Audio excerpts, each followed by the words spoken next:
ናውረድ እንነጋገር ናው ለዩ ባድርሷል ትክክለኛውን ወሬ ስላወራ እዩ ቤቱ ሰላም ስልኝ የተወደዳችሁ የክርስቲያን ቲቪ ዩቲዩብ ቻናል ቤተሰቦቻችን እንዴት ናችሁ? የጌታ ኢየሱስ ክርስቶስ ጸጋና ሰላም ይብዛላችሁ። እህታችን ዘማሪት አስቴር አበበ እጹብ ድንቅ የሆነች የቤተ ክርስቲያን ስጦታ፣ ትልቅ የመዝሙር ጸጋ ያለባት የቅኔ ዕቃ፣ መጽሐፍ ቅዱስን በዜማ የምትተርክ ድንቅ ሴት፣ እጅግ የተባረከች እህት ነች። አስቱ በስደት ሀገር በማይመች ሁኔታ ሁለት በእጅጉ የተለዩ ተሰምተው የማይጠገቡ ተደምጠው የማይሰለቹ እጹብ ድንቅ የዝማሬ አልበሞችን አድርሳን ለሚሊዮኖች በረከት ለእልፎች የመጽናናት ምክንያት ለብዙ ሺዎች ደግሞ ወደ ጌታ መምጣት ጌታ ያደረጋት እህት ነች። ይህች እህታችን ኑሮዋን በደቡብ አፍሪካ የነበረ ሲሆን አሁን ደግሞ ደቡብ አፍሪካን ትታ ኑሮዋን በካናዳ ሀገር አድርጋ በቅርቡ ሃሌሉያ የተሰኘ ድንቅ አልበም ከካናዳ ምድር አድርሳን እየተባረክንበት እንገኛለን። ይህ በሆነበት ሁኔታ የአስቴር ባለቤት ሺፌ ዘውዴ ከበየው ዛሬ ያልተጠበቀ መልእክት በማህበራዊ ትስስር ገጹ አጋርቷል። የአስቴር ባለቤት በፌስቡክ ገጹ ያጋራው ለሚመለከታችሁ ይመለከተናል ብላችሁ ለምታምኑ ይመለከታችኋል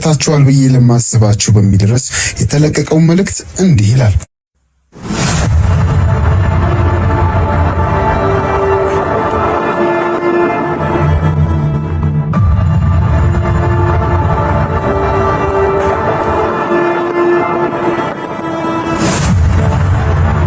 ይመለከታችሁ ይመለከተናል ብላችሁ ለምታምኑ ይመለከታችኋል ብዬ ለማስባችሁ ለናንተ ከመሪር ሐዘንና የብዙ ጊዜ ጥበቃ በኋላ አማራጮችን ሁሉ ከማጣት የተነሳ መፍትሄና እገዛ ሊገኝበትም ላይገኝበትም ወደሚችል አደባባይ የመጣሁበት ጥሪ ነው። ሰሞኑን በጥቂቱም ቢሆን የውስጤን ከምገልጽበት ከዚህ መድረክ ለመራቅ ሞክሬ ነበር፣ ለመሸሽ። አሁን ግን እውነትን ይዞ መሸሽ ተገቢ አይደለምና ቢከብድም የእውነት አደባባይ መውጣት አስፈላጊ ሆኖ አግኝቼዋለሁ። ጉዳዩ ስለኔ ስለ አንድ ሰው ወይም ስለ አንድ ቤተሰብ ብቻ አይደለም። በአንድም በሌላ አብዛኛው የክርስቲያን ቤተሰብ ከኔ ቤተሰብ ጋር የሚያያይዘው ጉዳይ እንዳለ ግልጽ ነው። ስለዚህ እስካሁን ያለንበት ሁኔታ እየታወቀ ምንም እንዳልተፈጠረ ማለፉ ያስከተለው ጉዳት በቂ ሆኖ ወደ ኋላ የማይመለሱ ተጨማሪ አደጋዎች ከመፈጠራቸው በፊት በተለይ ከልጆቼ ጋር በተገናኘ የቀረኝ የመጨረሻ ምርጫ መጠቀም ግድ ስለሆነብኝ ነው። የሆነ ከአገልግሎት ባሻገር የቤተሰብ ሁኔታ የሚሰማው ይመለከተናል የሚል ፈሪሃ እግዚአብሔር ያለው የልጆች ሰቆቃ የሚገባው ህመም የሚሰማው በአደባባይ ደስ ከምትሰኙበት ባርኮት ባሻገር ከጀርባ ከጓዳ እቤት ውስጥ ስለሚሆነው ነገር ግድ ይለናል የሚል አካል ካለ ጥሪ ለማቅረብ ነው። እኔ አስቸጋሪ ወቅቶችን አልፌያለሁ። ከዚህ በኋላ እግዚአብሔር አቅም ይሰጠኛል። ልጆቼ ግን ይችሉታል ብዬ የማለፍ አቅም የለኝም። ከዚህ በላይ በዝምታ ማለፍ አልችልም። ጥሬ ስለ ራስ ጉዳይ አይደለም።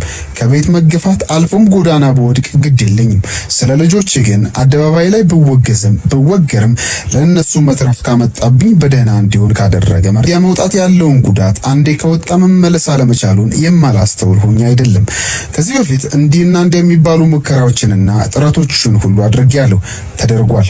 የቀሩ አማራጮች ማንም ሊጠቁም እስከማይችል ድረስ ከዛሬ ነገ ይሻል ይሆን እያልኩኝ በተስፋ በሰው መሃል ሆኖ ሰው እንደሌለው ብቸኛ መኖር ከጀመርኩ ዓመታት ተቆጥረዋል። 6 ዓመታት እየተገፉና እየተሰደዱ ምንም እንዳልተፈጠረ በመሸፈን በግል እግዚአብሔርና በጥቂት ሰዎች ፊት ብቻ እገዛ፣ መፍትሄና እርዳታ ስማጸን ቆይቻለሁ። ከ15 ዓመታት በፊት ከዘራፊ ነፍሰ ገዳይ ተናንቆ ያዳነኝ ጌታ ለቤቴና ለቤተሰቤ የከፈልኩትን ዋጋና ውለታ ዛሬም ያሉ አማኞች ቢዘነጉ እግዚአብሔር እንደ ሰው አይደለምና ዛሬ ላይ ለምን እንዲህ እንዲሆን ፈቀደ? እግዚአብሔር ይህን አልፈቀደም።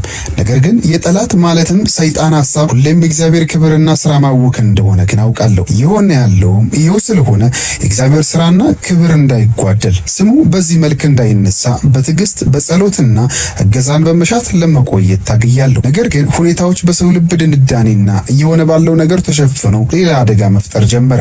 በእግዚአብሔር ጣልቃ ገብነት አንዳንዱን በታምር ስናልፍ ሊታለፉ ያልቻሉትን ተሰባብረንና የእድሜ ልክ ጸጸት አትርፈናለን።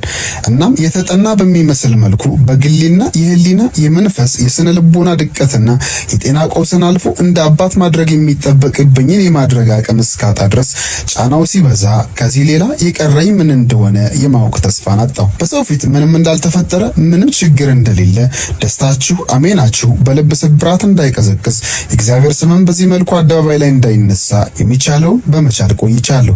በግልና በጓዳ ሊደረጉ የሚገባቸውን ነገሮች ሁሉ ሲሞከሩም ቆይተዋል። ላለፉት 6 ዓመታት መሰረታዊ የቅድሚያ መፍትሄ የሆኑ ያለምንም መካከለኛ የግል ለራስ የሚባል ቀላል መንገድ ከህይወት ስታተስ ከሀገርና ሁኔታዎች መቀየር ጋር ተቀይረው ስፍራ በማጣታቸው በቅርቡ ተጠሪ ፓስተር እስከ ከተማውና የካናዳ ቤተ ክርስቲያናት ህብረት መሪዎችንም በግልም በኢትዮጵያ ቤተ ክርስቲያን ተጽዕኖ ፈጣሪና መካሪ ሆናችሁ ያላችሁትንም እርዳታ፣ ምክር፣ እገዛ ጠይቄያለሁ። ሁላችሁም የጉዳዩን መነሻ ሂደትና እያስከፈለ ያለውን ጉዳት ጭምር ታውቃላችሁ። ምናልባትም በጓዳ በእግዚአብሔር ፊት ብቻ ጠይቄ ያጣሁት መልስ በአደባባይ በህዝብ ፊትም ደግሜ በስም እየጠራው አስታውሳችሁ ይሆናል። ከአንዱ የኔ ቤት ጉዳይ ከአንዱ ግለሰብ ልጆች ጉዳይ የከፋ ማህበራዊ፣ ሀገራዊና ትኩረት የሚሻ ብዙ ህመም አለ በቤተ ክርስቲያንም ሆነ በምድራችን። ያን ብዬ ለመተው አስቤ ነበር። ነገር ግን ያለበደላቸው ሳይጠይቁን ባደራ የተቀበልናቸው ልጆችም የንጹሃን ትውልድ አካል ናቸው። ከኔ ሌላ ሊልላቸው የሚችል የለም። ቢኖር የት አለ? ምን እየሆኑ እንዳለ ያስተዋል አለ። ግን እነርሱ ባላስፈላጊ መልኩ ዋጋ እየከፈሉ አሜን ሃሌሉያ እያሉ መኖር ተገቢ ነውን? ቸልታው በዝቶ እና የሚታየው የማይታየውን ሸፍኖ የከፋ አደጋ ሲመጣ አላወቅንም ነበር ብሎ መጸጸት ምን ትርፍ ያስገኛል? ኃላፊነት የማይሰማው ልጆቹን መርዳት የማይፈልግ አባት አይደለሁም፣ አቅቶኝ እንጂ እድሌም አቅሜም መብቴን ተነፍጌ እንጂ። የማይረዳ የማይደግፍ የማያግዝ ባል እና አባት አልነበርኩም አይደለሁምም። ሰው ቢረሳ እግዚአብሔር አይረሳም። አንደኛዋ ልጃችን እግዚአብሔርን ኦቲስቲክ ናት እስከማይባል ድረስ ፈውሶ በተአምር እያሳደጋት ስላለ አመሰግነዋለሁ።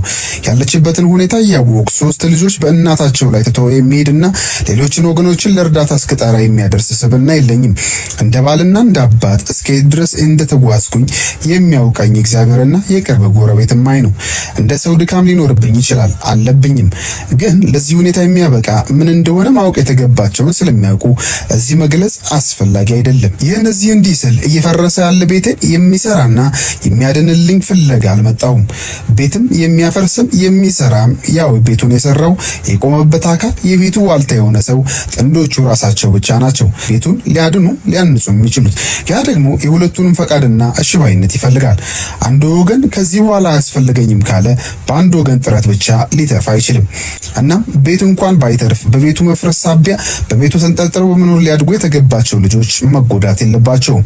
በአንድ ወገን ገንዘብ አቅም በልተው ማደራቸው አይደለም ደህንነታቸው፣ ስነ ልቦና፣ ስሜትና አእምሯቸው ከፍቅር እጦት የተነሳ እየተጎዳ ነው። እየሆነ ያለውን በማየት እየተረዱ መጠየቅና መጨነቅ ጀምረዋል። በቅርብ ያላችሁ ታውቃላችሁ። ስለዚህ ከየትኛውም ወላጅ አባት ባልተናነሰ ልጆቼን እወዳለሁ። ስለ ልጆቼ ነቀፋን፣ ስለ ልጆቼ ዘለፋን፣ ስለ ልጆቼ የደቦ ውግዘትን፣ ስለ ልጆቼ ማናቸውንም ፍርድና ክስ ልቀበል ነው በአደባባይ መጥቻለሁ። ብቻ እነሱን ታደጉልኝ እንጂ እኔ ላይ ማናችሁ የምትበይኑትን ፍርድ እቀበላለሁ። ከልጆቼ ጋር በፍቅርና በሰላም አብሬያቸው እንዳልኖር በግፍ ተገፍቻለሁ። ልጆቼ እየተጎዱ ነውና እርዳታን ማጸናለሁ። ጭንቀት፣ ሐዘን፣ ብስጭትና ተስፋ መቁረጥ የሚያመጣው ውጤት ለእናንተ ጸጸት፣ ለራስ ፍርድ፣ ለልጆቼ የእድሜ ልክ ሐዘን ነው። ምንም እንኳን መማሪያ ስኬት ብቻ ሳይሆን ውድቀትም ያስተምራልና ከኛ ታሪክ ብዙ ሰው የሚማረው ነገር ስለሚኖር የሙሉ መጽሐፍ ታሪክ አለን። ነገር ግን አሁን አንዳንድ እውነታዎችን መፍትሄ ያገኝ እንደሆነ በማለት እንዳስፈላጊነቱ መግለጽ ግድ ሆኖብኛል። ይህንን ወደፊትም በጊዜው በጽሁፍም ይሁን በሌላ መንገድ መፍትሄና እርዳታ ለመፈለግ ስል እመለስበታለሁ ይላል የወንድማችን የአስቴር አበበ ባለቤት በፌስቡክ ገጹ ያጋራው ጽሁፍ ከላይ የሰማችሁትን ይመስላል። በእህታችን ስኬት የተናደደው ሰይጣን በደካማ ጎኗ በትዳሯ ሊገባ እየሞከረም ይሆናልና በአቅራቢያው ያላችሁ የቤተክርስቲያን መሪዎች፣ መጋቢዎች ጣልቃ ገብታችሁ ቅሬታዎችን በቶሎ በመፍታት ነገሩን ታስተካክሉና እነዚህ ወገኖች በአንድነት በድጋሚ ኖሩ ዘንድ ታደርጉ ዘንድ አደራ ጭምር እንላለን። ቅዱሳንም በጸሎት ከጎናችሁ እንድትሆኑ አደራ እንላለን።